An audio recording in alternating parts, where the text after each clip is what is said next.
नमस्कार, आप देख रहे हैं न्यूज इंडिया। आपके साथ मैं हूं चारुल शर्मा। एक बार फिर हाजिर हैं हम अपने ग्राउंड जीरो के हीरोज के साथ। इस खास बुलेटिन में हमारे हीरोज बताएंगे हर खबर की जमीनी हकीकत, वो भी सीधे ग्राउंड जीरो से।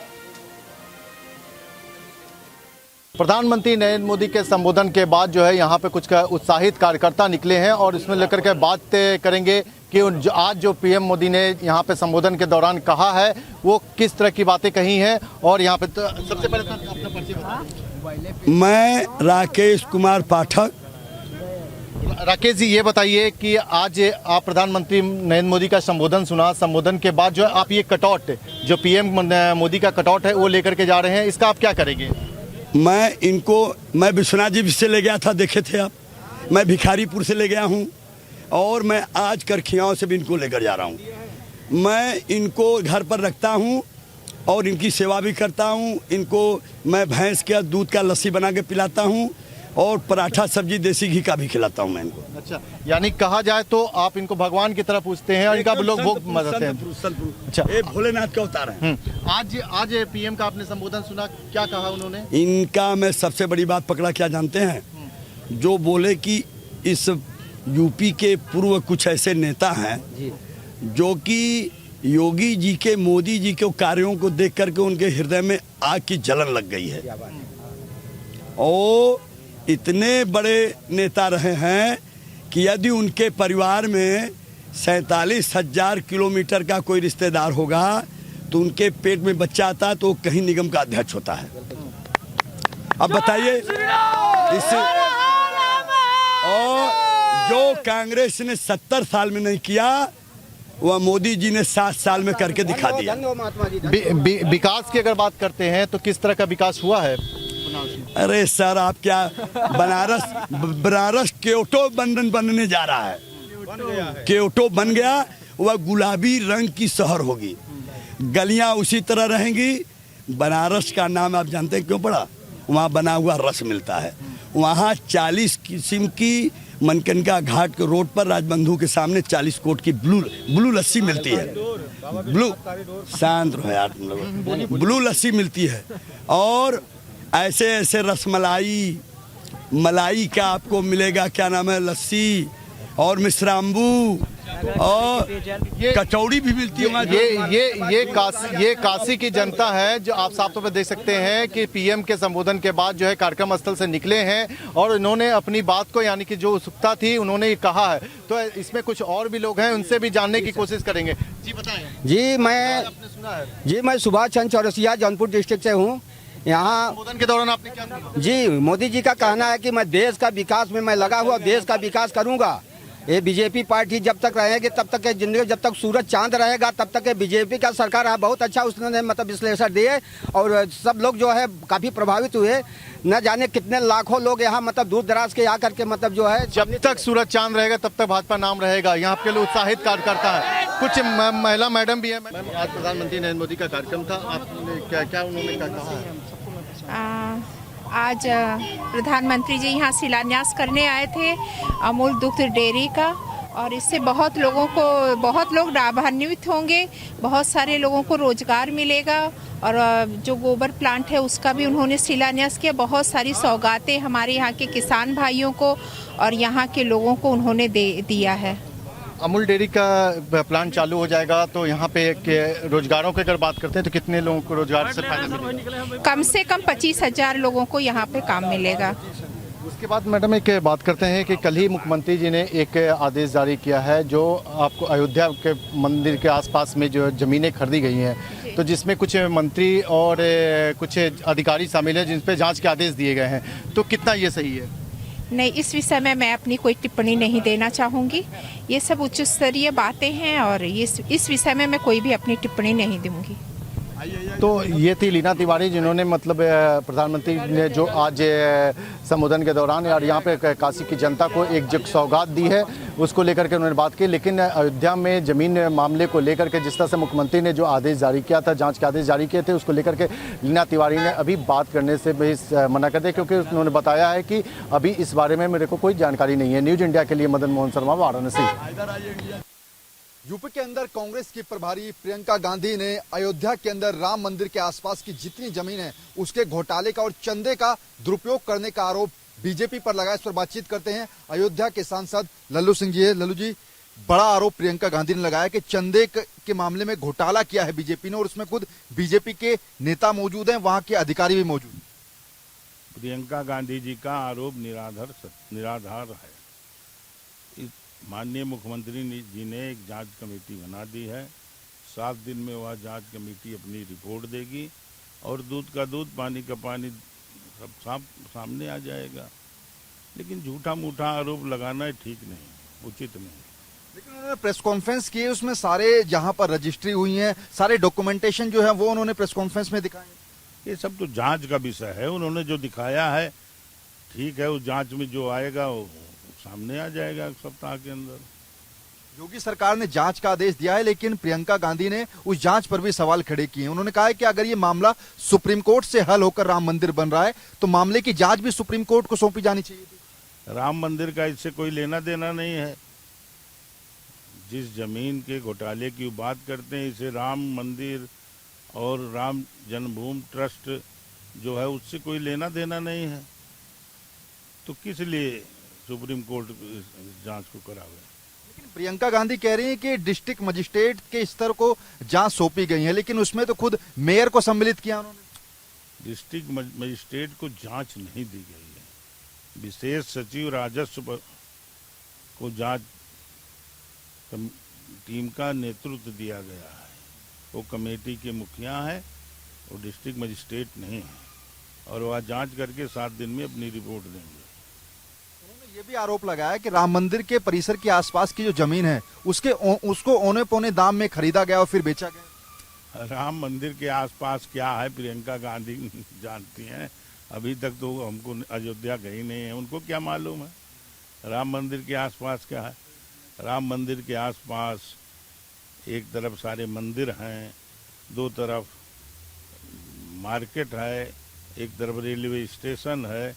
तो आसपास तो वहाँ कोई जमीनें नहीं है जिसको कोई खरीद बेच सके। लेकिन उन्होंने कहा है कि अगर सरकार सही जांच नहीं करती है तो हम सुप्रीम कोर्ट भी जाएंगे। खुद उन्होंने सुप्रीम कोर्ट की भी बात की। अरे भाई, कोई रोक सकता है किसी को कहीं जाने के लिए? वहाँ स्वतंत्र है, जाएं। लेकिन हम निष्पक्ष जांच कराएंगे। हमारे माननीय मुख्यमंत्री जी ने जो जांच कमेटी बनाई वह निष्पक्ष जांच देगी।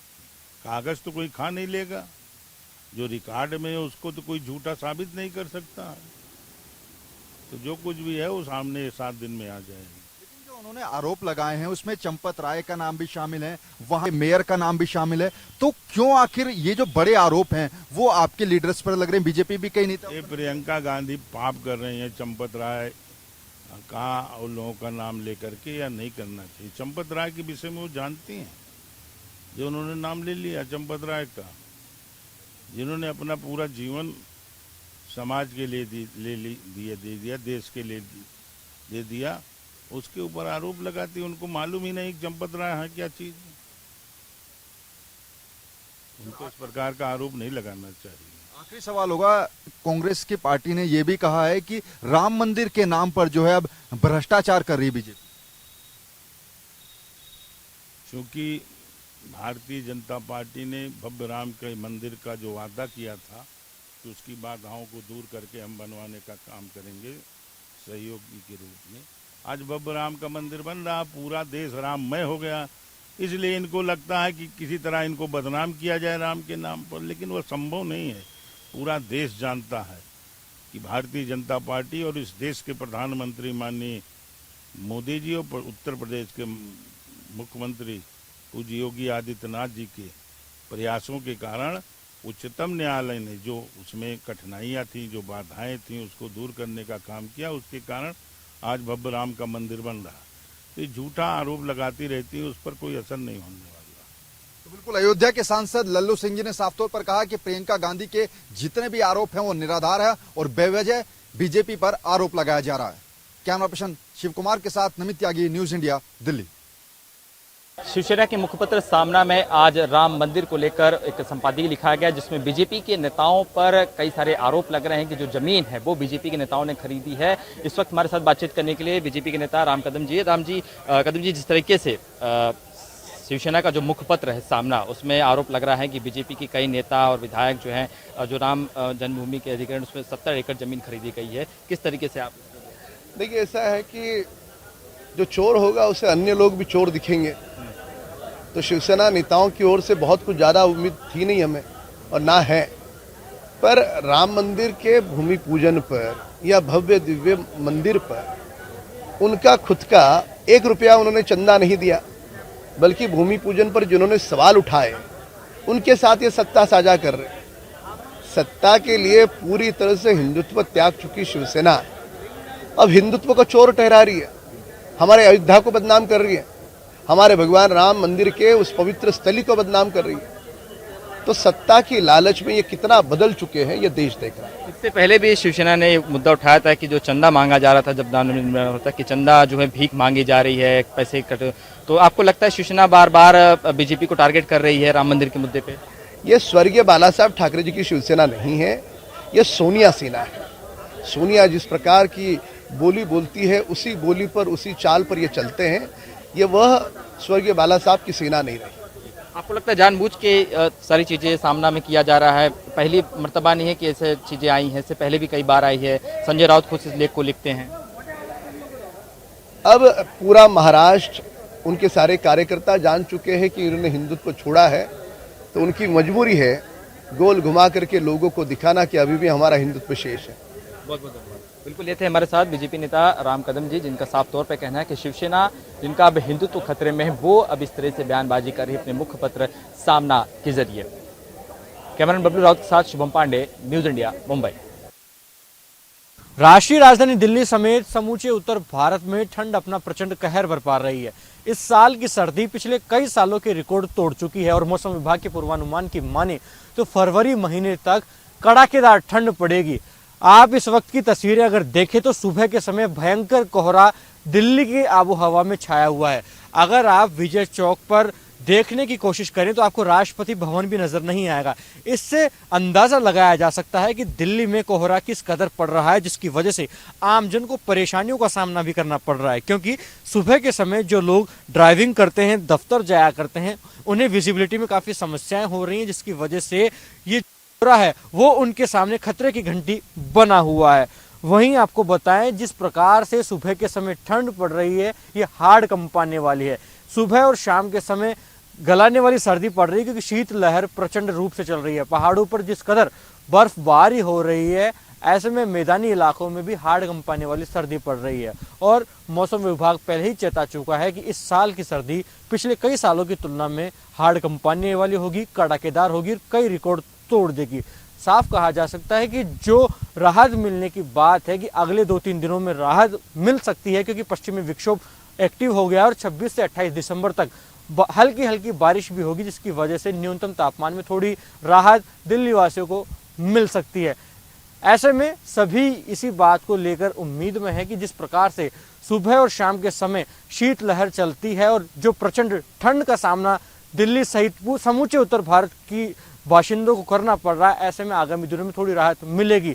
लेकिन मौसम विभाग का पूर्वानुमान है कि जनवरी के शुरुआती सप्ताह से ही वापस से ये ठंड जो है वो अपना प्रचंड रूप अपनाएगी और फरवरी महीने तक कड़ाकेदार ठंड पड़ेगी, जिसकी वजह से पिछले कई सालों के रिकॉर्ड राष्ट्रीय राजधानी दिल्ली समेत पूरे भारत में ये सर्दी इस बार तोड़ने वाली है। कैमरा पर्सन मनीष ढूंढियाल के साथ लखवीर सिंह शेखावत, न्यूज इंडिया, दिल्ली।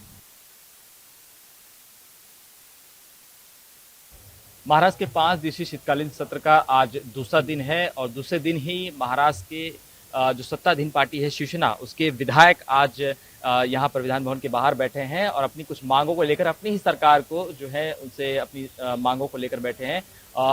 इस वक्त हमारे साथ शिंदे साहब मुझे सर बताइए कि जो आपकी खुद की सरकार है, आप उस पार्टी की विधायक हो, एक रिप्रेजेंट करते हो लोगों को, ऐसी क्या बात है कि आप अपनी ही पार्टी के खिलाफ, अपनी ही सरकार के खिलाफ जो है प्रोटेस्ट कर रहे हैं और अपनी मांग लेके बैठे? पहली बात है कि ये मेरे सरकार के खिलाफ ये आंदोलन नहीं है। ये जो आंदोलन है मेरा महावितरण कंपनी के खिलाफ है। आज आप देख रहे हैं महावितरण कंपनी के कारोबार के वजह से यहाँ बहुत बुरा हाल किसानों का हो रहा है।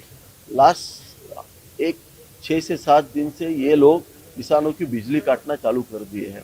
इसके वजह से खेत में जो फसल है वो बर्बाद होने का यहाँ संभावना है।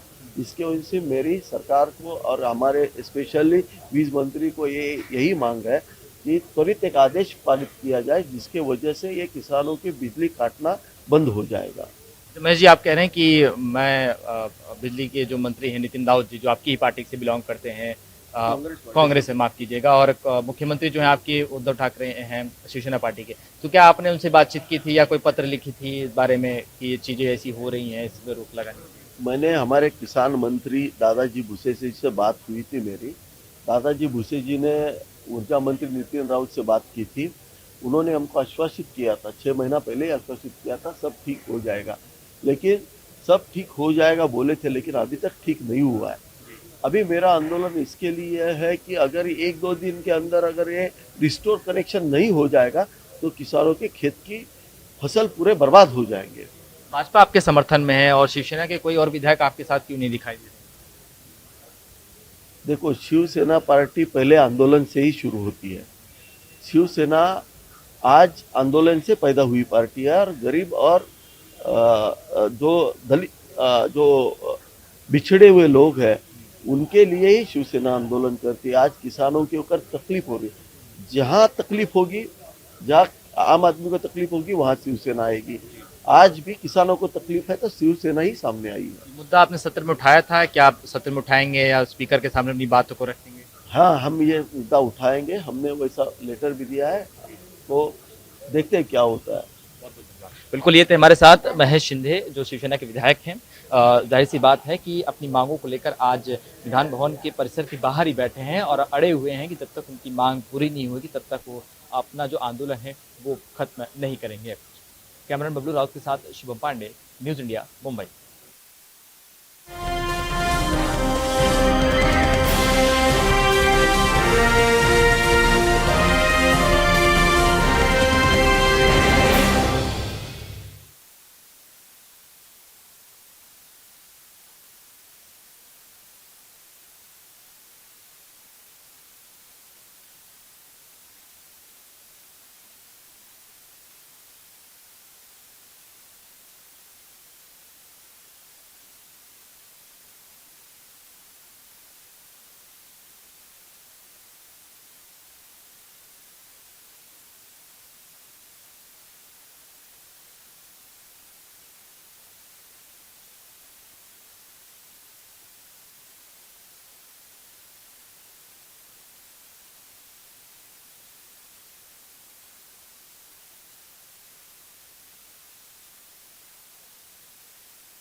जिंद के हरियाणा में आज खाप पंचायत का आयोजन किया गया। इस मौके पर 150 से ज्यादा खाप पंचायतों ने हिस्सा लिया। तकरीबन 3 से 4 घंटे तक पूरी ये पंचायत चली। क्या निष्कर्ष निकला है ये बताइए। लगातार 2 मुद्दे आप लोगों के थे। पहला विषय ये था कि लड़कियों की उम्र सीमा जो 18 से 21 वर्ष, और दूसरा आप लगातार कह रहे थे कि जो समगोत, इसमें ये निष्कर्ष पहुंचा कि 21 साल गवर्नमेंट करे, बेशक खाप पंचायतों को एतराज नहीं, लेकिन माँ बाप चाहें तो जिस बच्चे की उम्र 18 साल हो तो 18 की में भी शादी करने की छूट मिलनी चाहिए।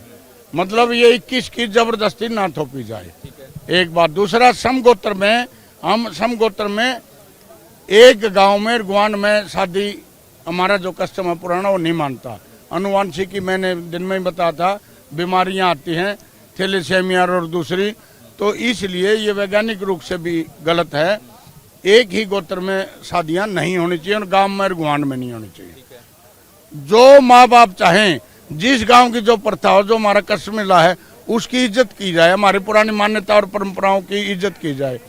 गवर्नमेंट ने कमेटी बनाई है, उसमें हमारे सरोखा पंचायतों से सलाह मशवरा करके हमारी राय लेकर के करे। समाज के लिए कानून है, कानून के लिए समाज थोड़ी है। आप लोगों ने कोई आप लोगों ने ड्राफ्ट तैयार किया जिसको आप प्रधानमंत्री कार्यालय और मुख्यमंत्री तक भी ये ड्राफ्ट। क्या क्या मुद्दे सर इसमें? वही जो मुद्दे आप बता रहे हैं। 2 ही मुद्दे हैं। एक, गोत्र के लड़का लड़की शादी मान्य है, चाहे वह देश प्रदेश या बाहर से बाहर भी रह रहे हो। गोत्र का मतलब है एक वंश एक ब्लड लाइन, शौकीनी के लिए यदि कोई उपनाम लिखता है उसको गोत्र नहीं माना जाता। दूसरा, गांव और उसके साथ लगते गांव गुआंड में शादी मान्य है।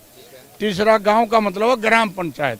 ये कस्बे और ये इनको इससे बाहर कर दिया गया है, जैसे सफेद नौजुलाना, नरवाना, सब डिवीजन वगैरह उपमंडल हैं, इनको छोड़ दिया गया है।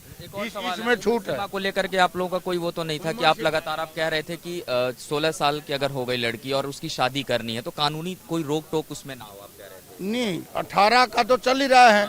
हम कह रहे हैं 18 का ही रहे तो, लेकिन 18 के बाद अगर माँ बाप चाहें, बच्ची नहीं पढ़ रही है और वो पेरेंट्स चाह रहे हैं शादी करनी है तो शादी करने की इजाजत दी जाए। उनके ऊपर थोपा ना जाए कि भाई किससे पहले शादी नहीं कर सकते।